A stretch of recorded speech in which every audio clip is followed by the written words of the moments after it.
for the 2026. And of course, coming fresh off a successful defeat of the tentative agreement, today we're going to talk about Deems Desirable. Have you been unbuttoned in ERMS? What is this? Deems Desirable. Well, it's a function in ERMS which allows management to click a box which programs the ERMS system which you access every time you call in sick or request sick leave through the ELRA module. It programs this system to request medical documentation from you every single time as long as that button is activated, whether it be 3, 2, or 1 days of sick leave. Fortunately, that is all it is, a computer program that is part of ERMS. See, normally under ELM 513.361, any absence under 4 days does not require you submit medical documentation. This section reads, medical documentation or other acceptable evidence of incapacity for work or need to care for a family member is required only when the employee is on restricted sick leave or when the supervisor deems documentation desirable for the protection of Postal Service interests. As you see, there's some confusion between restricted sick leave and deems desirable, at least in management's mind. However, just because management has this magic button to them, this automated button they can push in the system, making you submit medical documentation, does not make their decision to flag you in the system exempt from contractual considerations, requirements, and compliance. In accordance with interpretive step M-1468 found in the JCAM, Article 10, the RMD ERMS says is a computer program. It does not constitute a new rule, regulation, or policy, nor does it change or modify existing leave and attendance rules and regulations. When requested, in accordance with Article 17.3 and 31.3, relevant RMD ERMS records will be provided to local shop stewards. It is understood that no function performed by RMD ERMS now or in the future may violate the national agreement.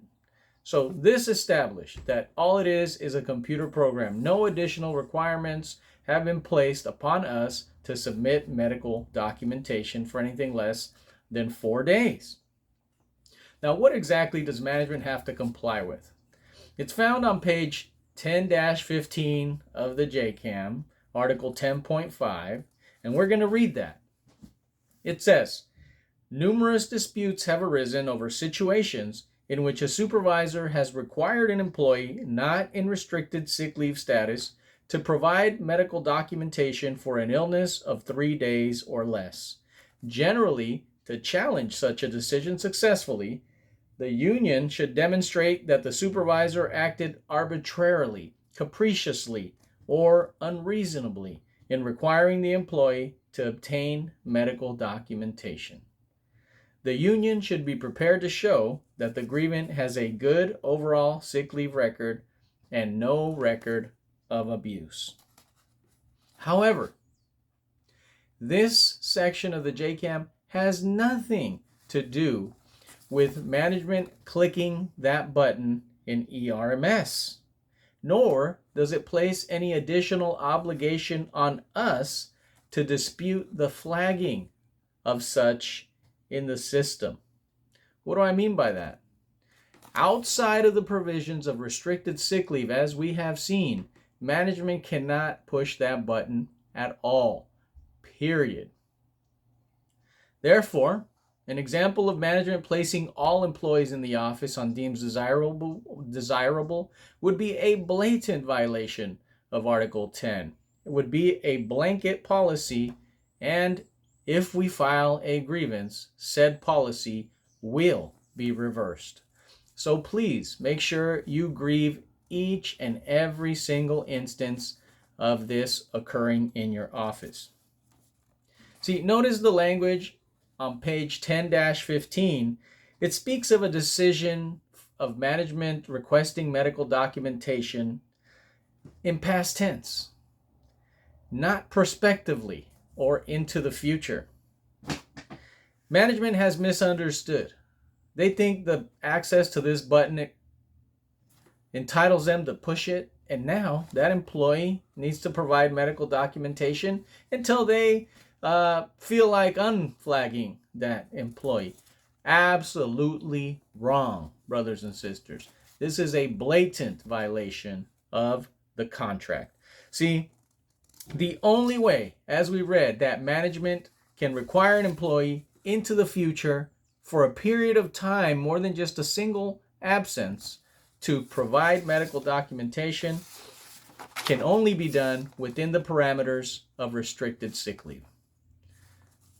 To allow management to do otherwise would render the contractual language found on page 10-15 meaningless.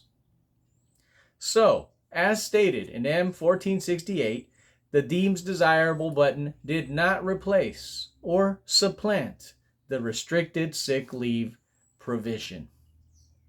And it is quite a load for management to comply with restricted sick leave.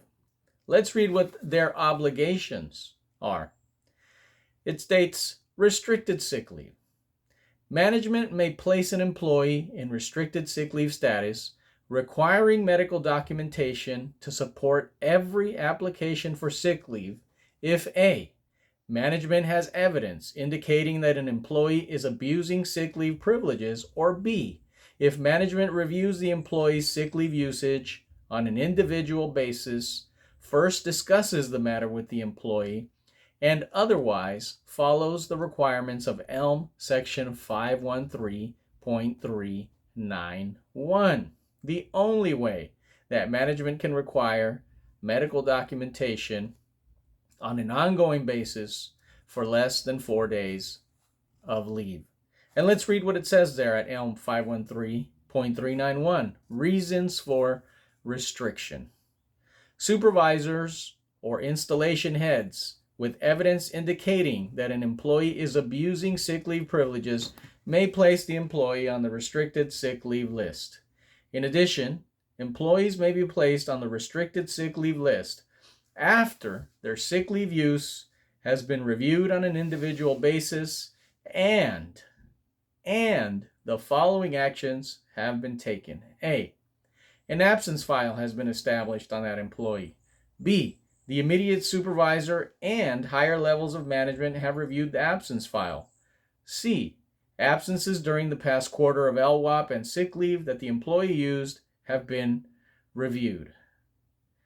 No minimum sick leave balance is established below which the employee's sick leave record is automatically considered unsatisfactory. D, the employee's supervisor has discussed the employee's absence record with the employee. And E, subsequent quarterly absences have been reviewed. If the absence logs indicate no improvement, the supervisor must first discuss the matter with the employee and include in the discussion advice that if there is no improvement during the next quarter, the employee will be placed on restricted sick leave. As we can see, this takes planning, this takes consistency, and it takes following contractual provisions, all things that management does not excel at. No wonder it's easier to hide in the shadows, to click a button, and then to pretend like nothing happened, to wreak havoc on unsuspecting letter carriers. Did you hear in this provision that they can put you on Deems Desirable if it's after a holiday, before a holiday, the December period, before or after your SDO? Absolutely not. None of these situations justify management pushing that button in ERMS. Again, the only time management can contractually push that button is after items 1 through E above have been complied with. Now, management tries to make a fine distinction between Deems Desirable and restricted sick leave. But as we have seen, management does not have the authority to even touch that button outside of the provisions of restricted sick leave found in ERMS 513.391. Arbitrators have also found that management cannot designate an employee as deems desirable only for a specific absence of that employee, not for days, weeks, or months at a time. Therefore, brothers and sisters, if you have not heard about anybody being placed on restricted sick leave and management asks them for medical documentation for less than 4 days, that is always a grievable matter.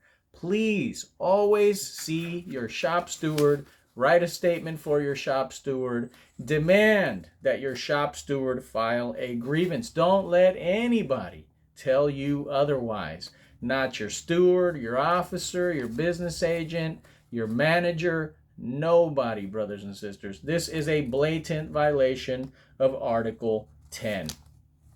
Deems Desirable button only lives in the virtual world with no real-world application, except to be fortuitously used by an unheeded manager to wreak havoc on a letter carrier. So don't let them do this. I'm aware certain cases, the way they've been argued, have almost legitimized the use of Deems Desirable. There are some decisions out there that were not argued correctly, in my opinion. So how can we put the genie back in the bottle? First off, if management does not resolve it at the informal A level, you will have to appeal that to formal A. So you will have to formulate an issue statement. The issue statement should read, did management violate Article 10, 19, and ERMS 513.39, 513.361, 362, and 660 Code of Conduct, as well as Section 111.3 of the F21 Handbook, when management flagged grievance in ERMS as if they were on restricted sick leave without first complying with JCAM 10-15 and ERMS 513.391. That is the way we should frame the issue, so that we keep the issue within the parameters of restricted sick leave where it belongs. And what does F21 Handbook Section 111.3 state? It talks about systems integrity. The payroll system has been designed with the necessary controls to ensure that all employees are properly paid. Payment is in compliance with the requirements of the Fair Labor Standards Act, FLSA. The integrity of the system depends upon the degree to which timekeepers and supervisors comply with these procedures. Therefore, it is extremely important that supervisors, timekeepers, or other personnel strictly follow these instructions and procedures. So you see, the tax payroll system, which is part of the ERMS system, calls for use with integrity. The integrity of the system is only as good as the integrity of the supervisors and managers inputting information. Big red flag there. Garbage in, garbage out. We should never resolve a case about Deems Desirable short of requiring management to remove the designation and reimburse the carriers for any costs of obtaining medical documentation. That would be mileage and copays, in addition to paying them the leave that they requested, because management tends to withhold the payment of the leave if the employee does not submit the medical documentation. And of course, a cease and desist, that management will cease and desist from placing employees on Deems Desirable outside of the provisions of restricted sick leave and will comply with Article 10-15 and ELM 513.391. Now, we find support for this in Arbitrator August case, cigar number 35201, 33650, and Arbitrator Cannon Holden's decision, GATS number B10C 1B C 15197604. Let's take these extra steps. Let's always file. Let's frame the issue correctly, and in this way, we are setting the table for progressive remedies when management, undoubtedly as they will, violates this in the future. See my video on how to attain progressive remedies. Until next time, brothers and sisters, don't let them get away with anything.